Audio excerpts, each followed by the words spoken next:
ჩემი ყველა ნახატი, რა თქმა უნდა, იწყება ფანქრის გათლით. დღევანდელ ვიდეო გაკვეთილში გასწავლით, როგორ დახატოთ სიმეტრიული ფიგურა. დავხატავთ ესეთ ობიექტს და გასწავლით, როგორ ააგოთ. პირველ ეტაპზე გეტყვით, რომ დაგჭირდება, რა თქმა უნდა, კარგად გათლილი ფანქარი, თაბახის ფურცელი, საშლელი და ასევე სიმეტრიული ფიგურის დასახატად ძალიან მნიშვნელოვანია ესეთი სარტყელი, რომელიც შეგიძლიათ ჩამოაჭრათ ნებისმიერ ფურცელს.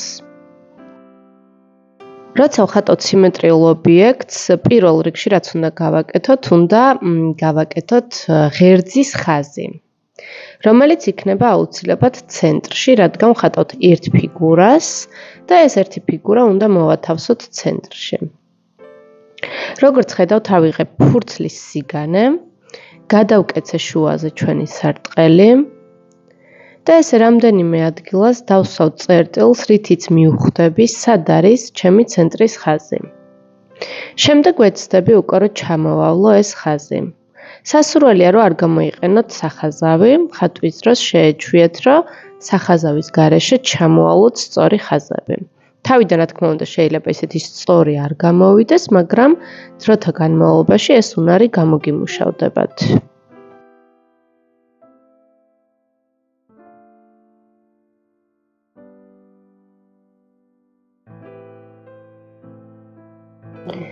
როგორც ხედავთ, სწორი ხაზი უკვე ჩამოვავლე. ეხლა დაახლოებით მოვხაზოთ ჩვენი ობიექტი, როგორ განთავსდება ფურცელზე. შემდეგ, რა თქმა უნდა, ყველაფერს გავზომავთ, მაგრამ პირველ ეტაპზე დაახლოებით კომპოზიციური განაწილება რომ ვიცოდეთ, კრთალად მოვხაზეთ ჩვენი ობიექტი. ეხლა მნიშვნელოვანია რომ გავზომოთ ჩვენი დოქის ყელის სიგანე რამდენჯერ ჩაჯდება დოქის სიმაღლეში. როგორც ვხედავთ, ჯდება დაახლოებით 4-ჯერ. ჩემთან სავარაუდოდ 4-ჯერ არ ჩაჯდება, ამიტომ მომიწევს ჩემი დოქის ან დაგრძელება, ან დავიწროვება. როგორც ხედავთ, ჩემი დოქის ყელის სიგანე ჯდება 3-ჯერ, ამიტომ რაღაცნაირად უნდა დავაგრძელო ეს დოქი და ასევე ვეცდები, რომ ოდნავ დავავიწროვო თვითონ ეს ყელი და უფრო მარტივად ჩავსვავ უკვე 4-ჯერ სიგანეს სიმაღლეში.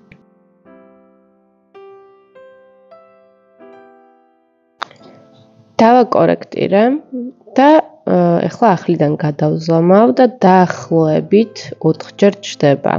ცოტა ნაკლებჯერ, მაგრამ არ აუშავს.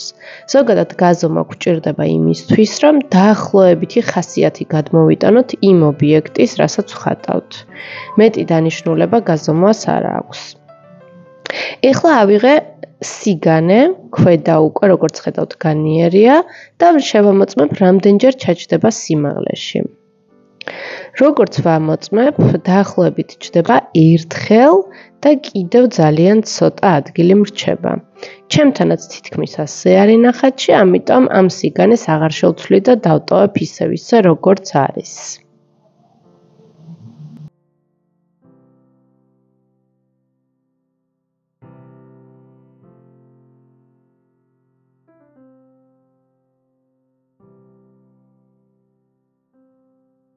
ეხლა სიმეტრიისთვის ძალიან მნიშვნელოვანია, რომ ეს ყველა სიგანე მარჯვენა და მარცხენა ერთმანეთს ემთხვეოდეს.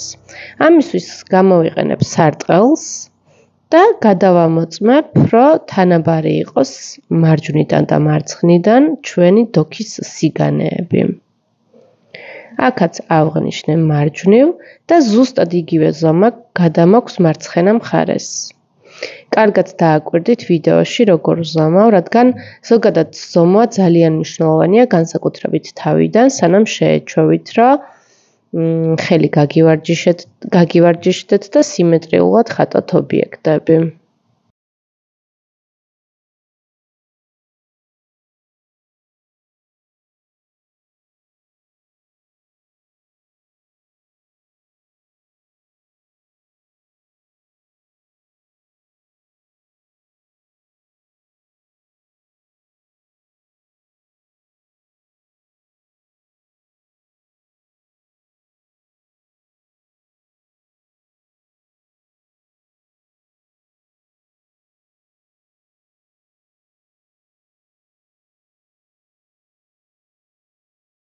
ზედმეტი ხაზები მსუბუქად წაშალეთ, ძალიან არ დააჭიროთ საშულს, რომ შემდეგ ლაქები არ გაგიჩნდეთ ნახატზე.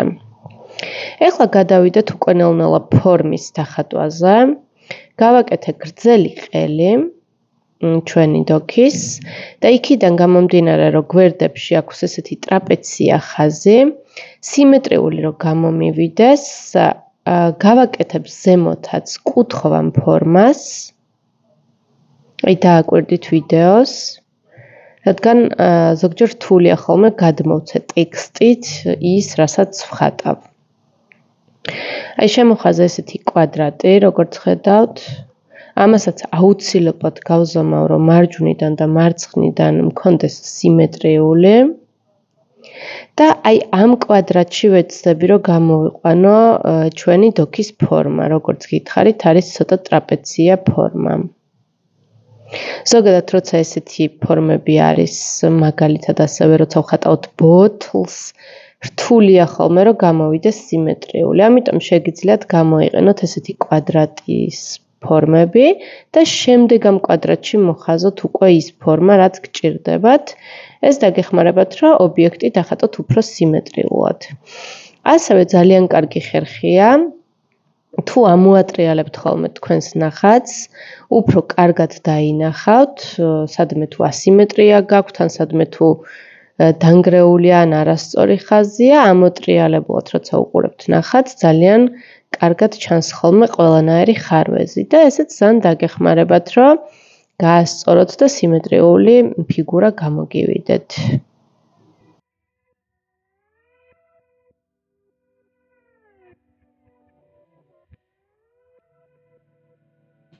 ეხლა უკვე დავაკონკრეტოთ ჩვენი დოქის ყელი. რამდენადაც დახრილი არის ხოლმე ყელი, იმდენად დახრილი არის უკვე ქვედა მხარეები. ეს ყველაფერი არის ერთმანეთის სიმეტრიული. მაგალითად ეს ხაზი არის ხოლმე აუცილებლად ყელის გასწვრივ. ასევე ქვედა ხაზი. თავიდან როგორც ხედავთ, ეს სწორად ავიღე სიგანეები და ეხლა უკვე ვამრგვალებ და ვარბილებ ფორმებს. ეს ხერხი გვეხმარება, რომ სიმეტრია კარგად დავიცვათ და არ დაგვენგრეს ობიექტი. ზოგჯერ თავიდან არ ჩანს ხოლმე ობიექტი როცა დანგრეულია, მაგრამ როგორც კი დაჩრდილავთ ან ფერში დახატავთ, აუცილებლად გამოჩნდება ის ხარვეზები, რომელიც გაგვეპარება ხოლმე, როცა ესეთ ფიგურებს ვხატავთ. ამიტომ ძალიან მნიშვნელოვანია ესეთი ხაზებით აგება და ასევე დროდადრო ზომვა. ეს არის ძალიან მნიშვნელოვანი. ამის გარეშე აკადემიური ხატვა ფიზიკურად არ არსებობს.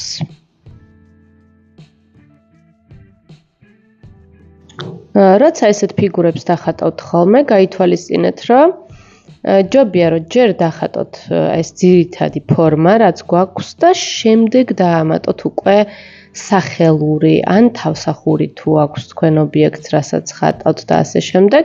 მოკლედ ესეთი დეტალები ჯობია რომ ბოლოს მიუხატოთ ხოლმე, რადგან უფრო დიდი ალბათობაა, რომ არ დაინგრეს ობიექტი და სიმეტრიული გამოგივიდეთ და უფრო მარტივია ზოგადად ეს ხატვა.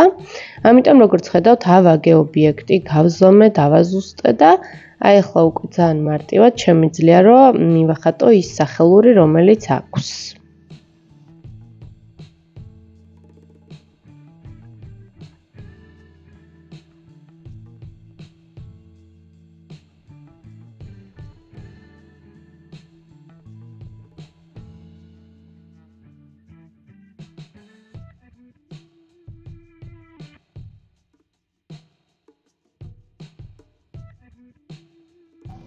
ეხლა შეგვიძლია ნელ-ნელა გადავიდეთ უკვე დაჩრდილვაზე.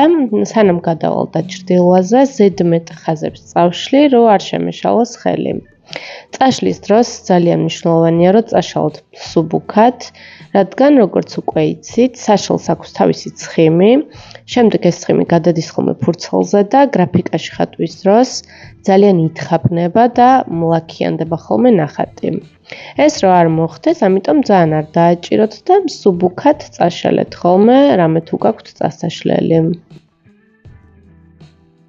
დაახლოებით ავღნიშნავ მაგიდის ხაზს, რომ მივანიშნო, რომ მაგიდაზე დევს და როგორც გითხარით, გადავდივართ დაჩრდილვაზე.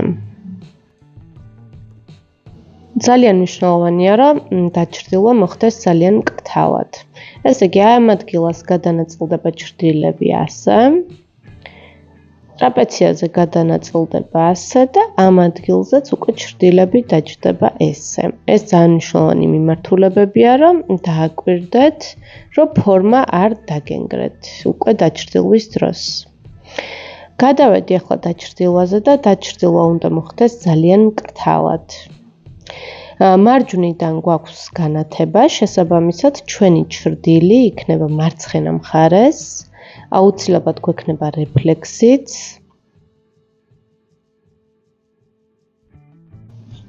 და როგორც ხედავთ, ჩემი ჩრდილი არის თავიდან ძალიან მკრთალი და ნელ-ნელა ფენებად უკვე გავამუქებ.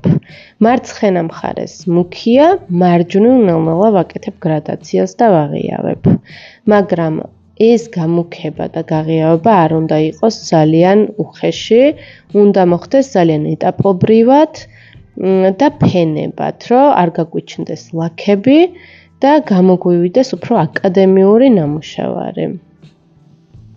როგორც ხედავთ, ვაკეთებ ესეთ ერთგვარ ტონს და ნელ-ნელა ვაღიავებ. რაც შეეხება ამ თვითონ მონასმს, ამაზე კონკრეტულ მითითებას არ გეტყვით, რომ აი ესეთი შტრიხი გააკეთეთ, ან ისეთი, რადგან ფიქრობ, რომ შტრიხი როგორც კალიგრაფია არის ძალიან ინდივიდუალური. ყველას თქვენი შტრიხი გაქვთ აუცილებლად, უბრალოდ უნდა მოძებნოთ ეს შტრიხი. მუშაობაში ნელ-ნელა მიხვდებით, რომ თქვენი ხელწერა არის რაღაცა, ვთქვათ, თქვენებური. ამიტომ ეცადეთ, რომ ბევრი იმუშაოთ და ნელ-ნელა დაინახოთ, როგორი არის თქვენი ხელწერა, როგორი არის თქვენი შტრიხი და ასე შემდეგ. მთლიანობაში შემიძლია გითხრათ, რომ უბრალოდ არ დააჭიროთ ძალიან ფანქარს, რომ უხეში ხაზები არ გამოგივიდეთ, არც ძალიან დააწვინოთ ფანქარი და არც ძალიან ესეთი წამოყენებული ქონდეთ, როგორც პასტა. აი სასურველია, რომ დაიჭიროთ დაახლოებით 45 გრადუსზე და გააკეთოთ ესეთი ტონები. პირველ ეტაპზე ესე და შემდეგ ნელ-ნელა უკვე თქვენ თვითონ დაინახავთ და გამოჩნდება როგორი ხელწერა გაქვთ, როგორი შტრიხი გაქვთ და მოკლედ ეს ძალიან მნიშვნელოვანი ეტაპი იქნება თქვენთვის. ამიტომ მე არ მიყვარს ხოლმე ზოგადად ერთი მასწავლებლის რამდენიმე მოსწავლე შემდეგ ერთნაირად რო ხატავს ხოლმე ყველა მასწავლებელივით რო ხატავს, აი ეგ არ მომწონს ძალიან და რო იცნობა ხოლმე ვისთან სწავლობ და ეს მოსწავლე, აი ეს ფიქრობ ძალიან დიდი შეცდომა არის, რადგან ფიქრობ, რომ ყველა ადამიანი უნიკალურია და ყველას თავისი უნიკალური სტილი აქვს და ყველას თავისი უნიკალური ხელწერა. ამიტომ ეს ძალიან მნიშვნელოვანია, რომ შეუნარჩუნოთ ადამიანებს და დავეხმაროთ ამის მოძებნაში და შემდეგ უკვე გაძლიერებაში. როგორც ხედავთ, ჩვენი ნახატი ნელ-ნელა უკვე მუქდება, ნელ-ნელა უკვე ფორმა მიეცა და ეხლა ვეცდები, რომ უფრო გამოვკვეთო ეს ყველაფერი. აქვე შეგახსენებთ, ვისაც გინდათ ხატვა შეისწავლოთ სიღრმისეულად, გელოდებით ყველას ჩემ ხატვის სტუდიაში, გამოხატეში, რომელიც მდებარეობს ვერაზე ჯანაშიას 4 ნომერში.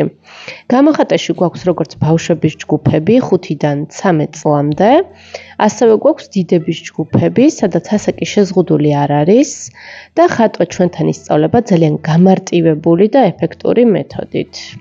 როგორც გითხარით, ჩვენთან სწავლობს ყველა ასაკის მოსწავლე, ამიტომ გელოდებით ყველას. და რა თქმა უნდა, ასევე გვაქვს აბიტურიენტების ჯგუფები, რომლებიც ემზადებიან სამხატვრო აკადემიაში ჩასაბარებლად. არ აქვს მნიშვნელობა დაგიხატავთ თუ არ დაგიხატავთ, მოკლედ სულ რო ფანქარი არ გჭეროდეთ არასდროს ხელში, ჩვენთან დახატავს ძალიან მარტივად და რაც მთავარია მიიღებთ ძალიან დიდ სიამოვნებას ამითი, რადგან ნამდვილად ძალიან საინტერესო და სახალისო მეთოდი გვაქვს. დეტალებისთვის შეგიძლიათ მოგწეროთ ჩვენს პირად შეტყობინებაში Facebook-ზე ან Instagram-ზე, სადაც მითითებულია ასევე ჩვენი საკონტაქტო ნომერი და შეგიძლიათ ასევე დაგვიკავშირდეთ და დეტალურად გკითხოთ ყველაფერი და ამომწურავად გიპასუხებთ ყველაფერზე.